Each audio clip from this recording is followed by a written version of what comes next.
We go to Sun's flash forward, and it's right before she's about to give birth. The doctor is a little knife happy because he wants to perform a C-section only 15 seconds before the baby starts to crown. Maybe it's time to go back to medical school there, buddy. And it turns out to be a baby girl just like Jin wanted.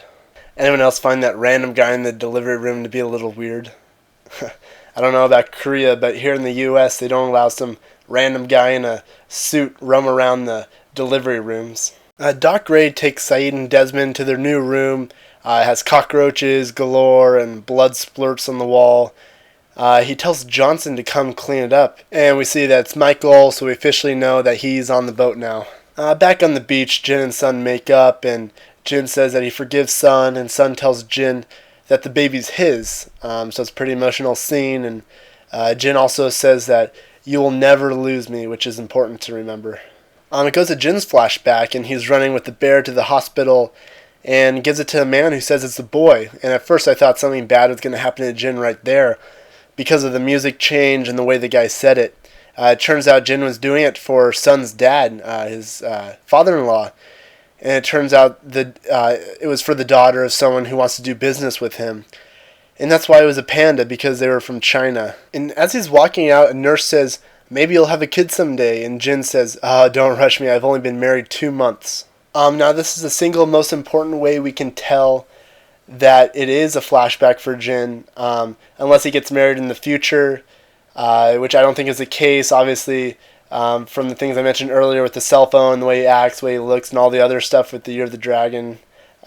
It has to be a flashback. Then it goes back to Sun's flash forward, and Sun gets her ring and puts it on, and she's in her hotel room now after the baby's getting birth. It looks like maybe a few weeks later, and Hurley comes to the door. He says the baby looks just like Jin and that they should go see him. So Hurley and Sun go to a gravestone, and Sun talks to it. It turns out to be Jin's. She's saying that she misses him so much and that she wishes he could have been there. She also says that the doctors told her that she was apparently calling out for him during birth, so that could explain earlier why she was asking to see her husband. They show up a close-up of the grave, and I think this was the most important scene of the show. It shows the date of death as September 22nd, 2004. This is the day that the plane crashed, actually.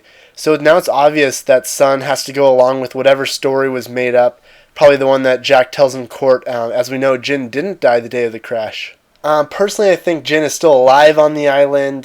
This is why she didn't want to take off her ring, and why she still thinks that she's married to him. And it's also probably one of the reasons why they showed the close-up of the date.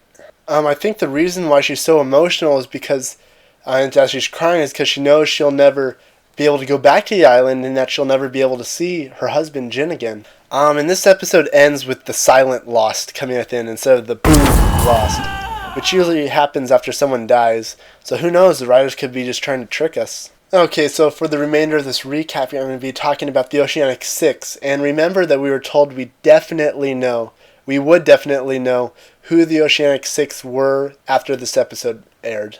Okay, so we know for sure that it's Jack and Kate and Saeed, Hurley, and now Sun. Those are the for sures that we know.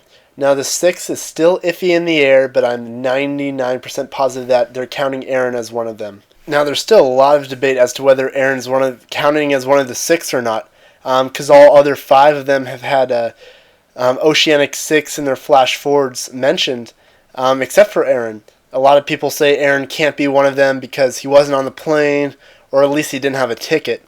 True, the other five were revealed in character-centric episodes, but it's not like we can have an entire flash forward of a 2-year-old. We have to be thinking of this as if we're in the show as people living on the mainland. The term Oceanic Six was coined by the media. 324 passengers are presumed dead, and miraculously 6 survive.